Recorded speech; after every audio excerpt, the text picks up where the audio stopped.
A lot of this isn't going to make sense to you, and I'm sorry about that. I'm just going to start at the beginning, with the house.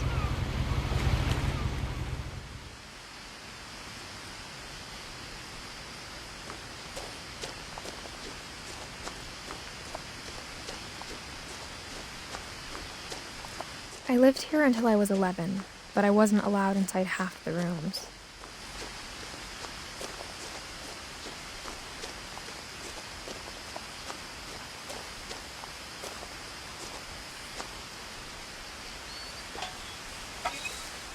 Inside the mailbox were bills from 7 years ago, marked urgent, open immediately.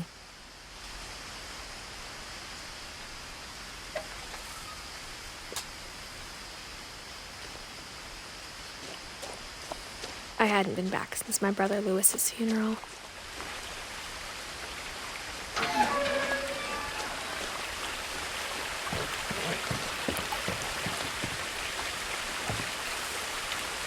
In her will, my mother left me a key, but didn't tell me what it unlocked. Maybe she thought I'd know, or she thought that the mystery would be enough to bring me back.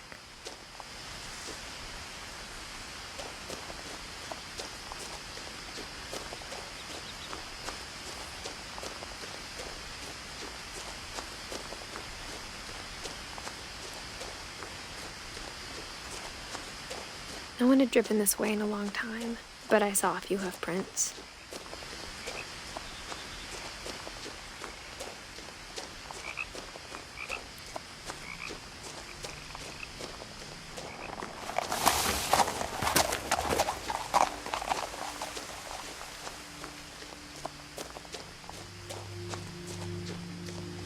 The truth is, even after I inherited the house, I never thought I'd come back to it. But now I had questions about my family that only the house knew the answers to.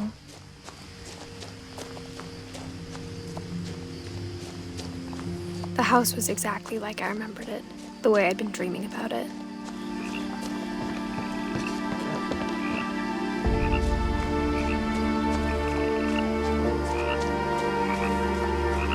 As a child, the house made me uncomfortable in a way I couldn't put into words.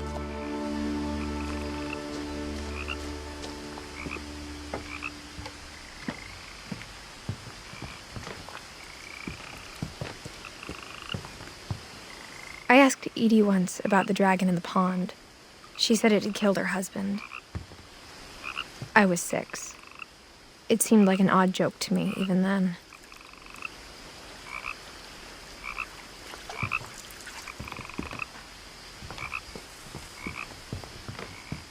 Now, as a 17-year-old, I knew exactly what those words were. I was afraid of the house.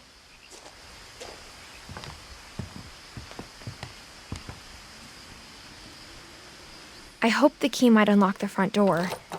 It didn't.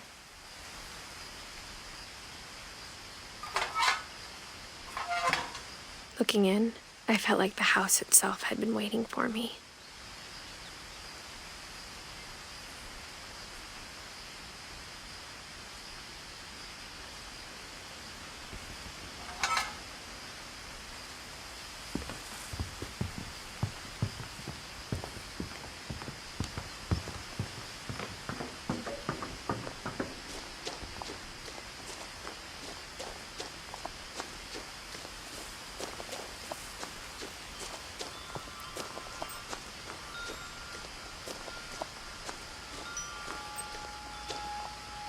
The house felt like it had always been here. Even the swing set was older than my mother.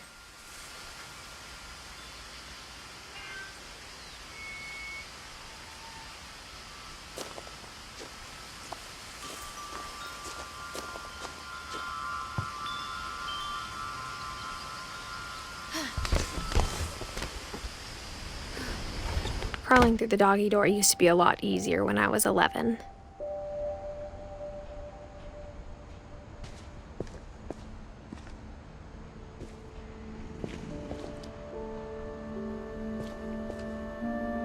The power had been turned off the night we left.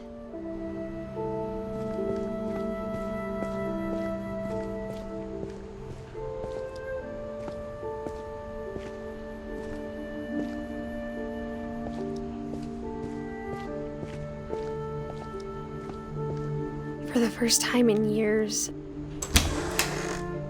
I felt like I was home. But instead of a family, there were just memories of one. Like how only one restaurant would deliver to our house, so we had Chinese a lot.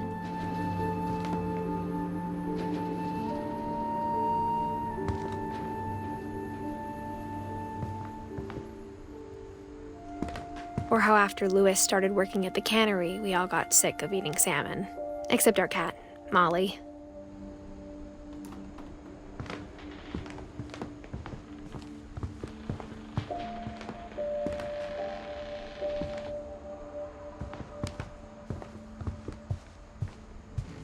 The table was still a wreck from the night we left.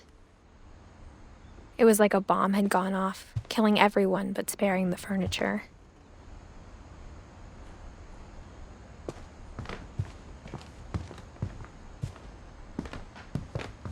My mom was the only one of us who could imagine Great-Grandma Edie living in a nursing home.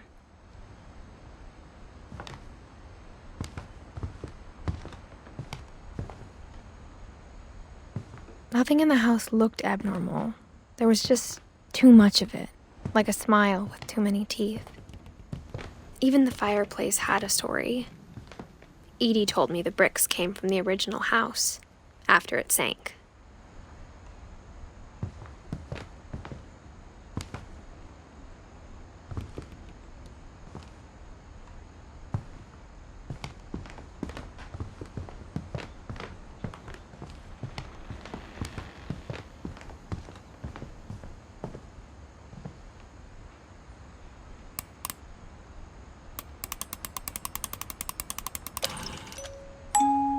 Great-Grandpa Sven built a music box for Barbara, along with the rest of the house.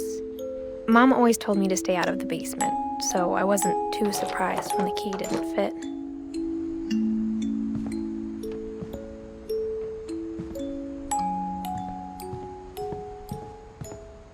My mom wasn't much of an optimist, but she never stopped believing that my brother Milton was alive. A lot of things got left behind in the whirlwind of that last night.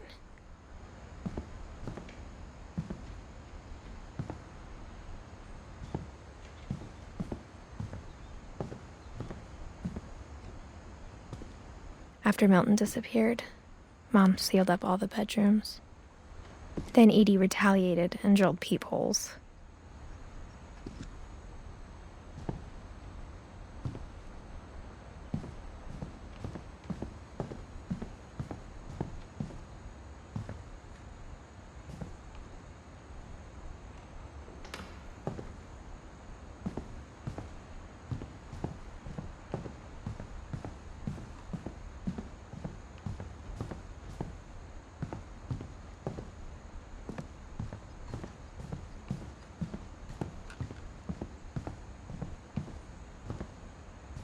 I spent a lot of time playing in Great Uncle Walter's room.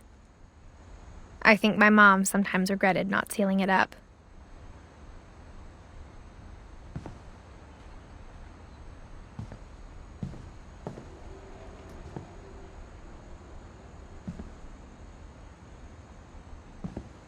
Louis told me there were secret passages, but I never believed him.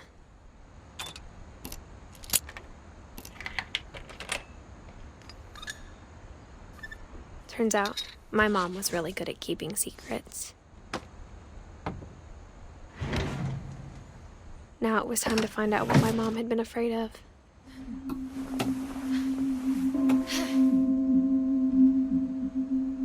Reading this, maybe it sounds like I had a plan.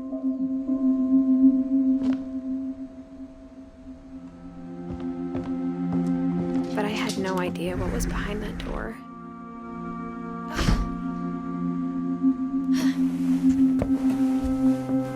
Just like I had no idea where all this was gonna lead. I grew up looking at Molly's room through the peephole. Molly's gerbil had a tiny bedroom with its own even tinier gerbil cage.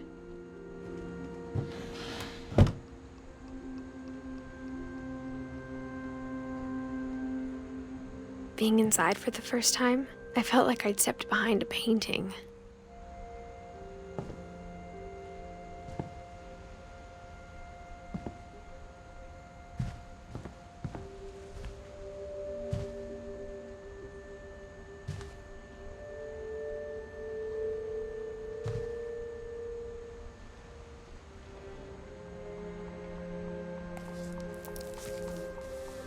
December 13th, 1947.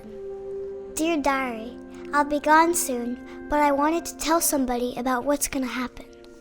It started when Mom sent me to bed without dinner. I woke up and I was starving, so I looked around for something to eat. The gerbil food was dry, but I didn't mind it.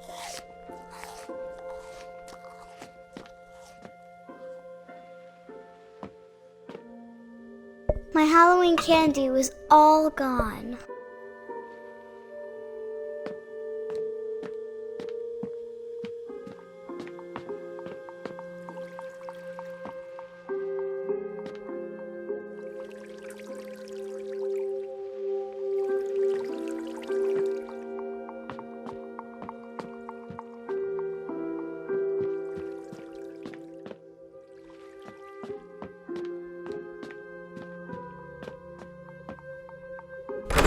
Mom, can I come out now?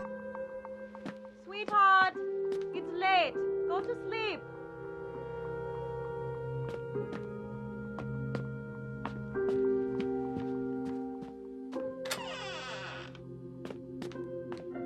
I kept eating and eating.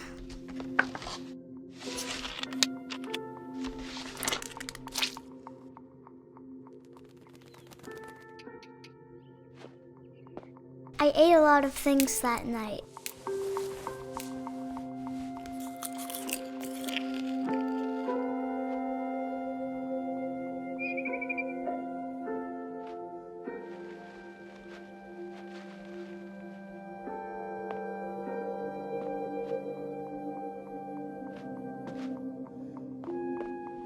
Then I heard chirping outside my window. It was a barn swallow going back to her nest. I reached out for her.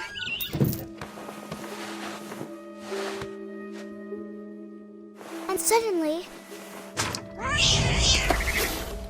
I was a cat.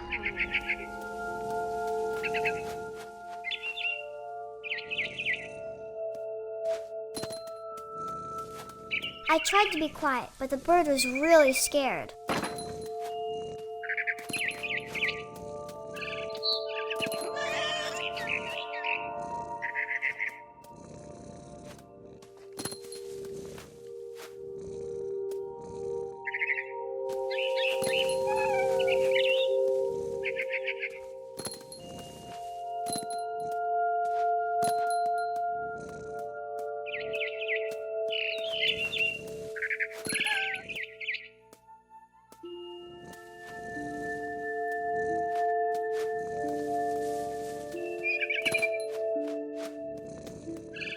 I jumped and I almost got her.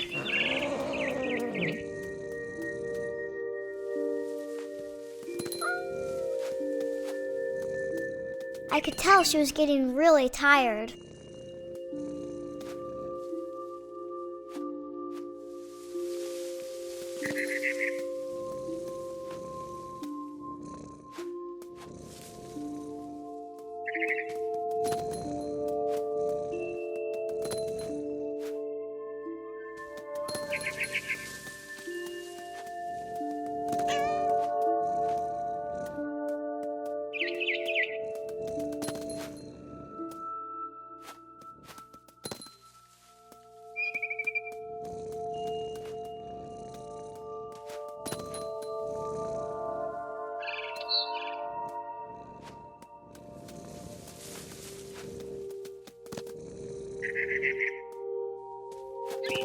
Now I was up in the big tree. I promised Dad I wouldn't climb it anymore. All I cared about was eating that mama bird.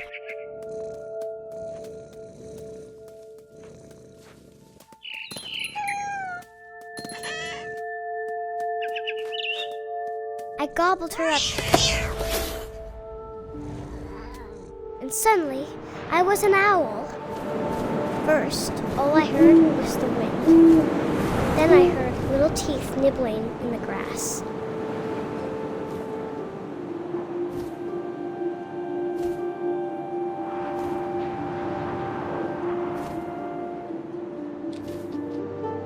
Rabbits.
I imagined his face looking up and seeing mine through my talons.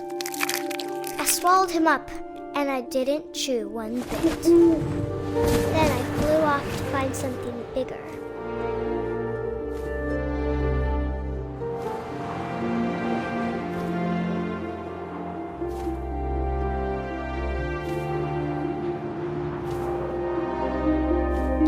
A mama rabbit.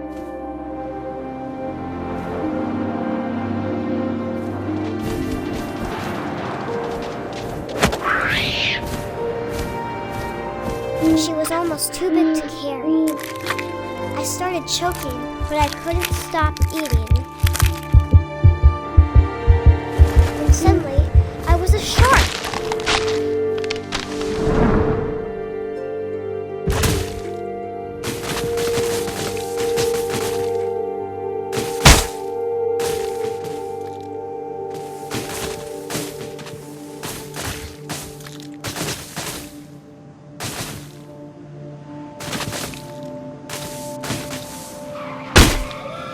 I rolled off a cliff and into the ocean. Now, I was hungrier than ever.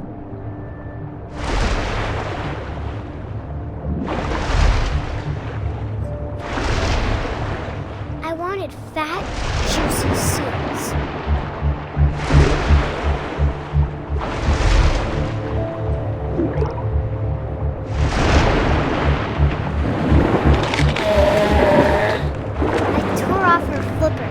Tasted really good.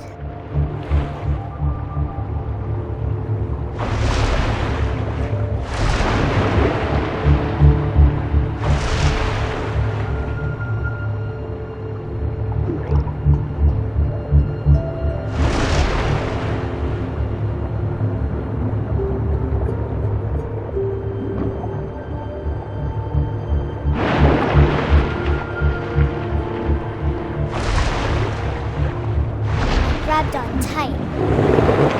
When I was so hungry, I jumped out of the water. When I opened my eyes, everything had changed.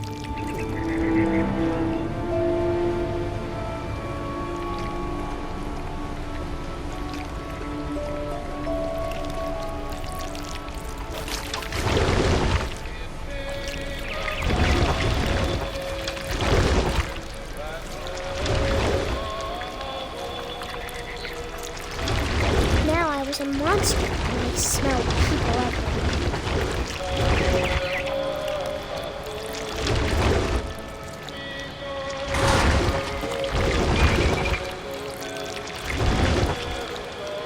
I was big, but I moved real quiet.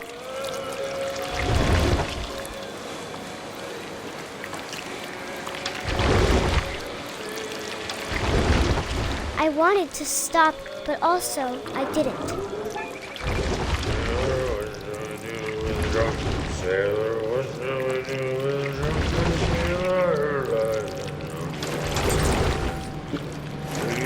Belly with a rusty razor.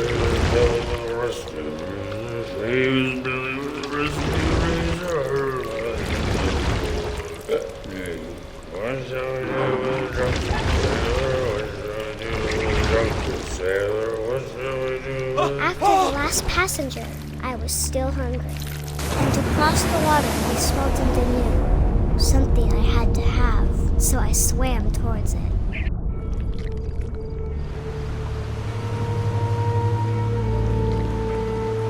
I slithered onto the sand, and the good smell went into an old pipe.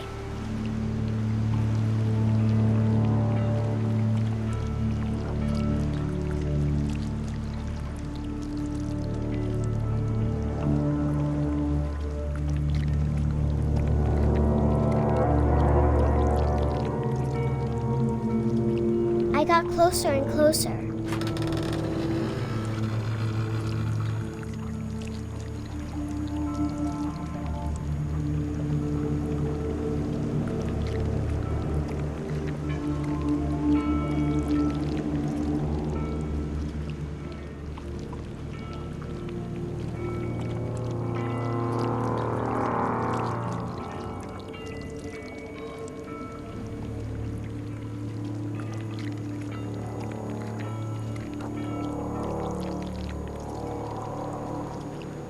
All of my stomach started growling.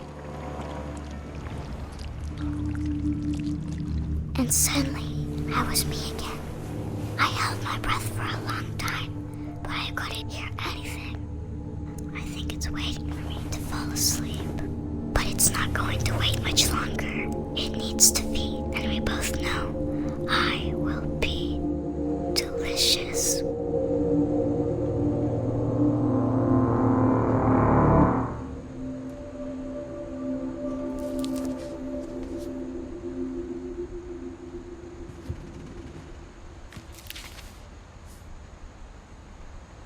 I'm not sure if I believed all of that, but I'm sure Edie would have.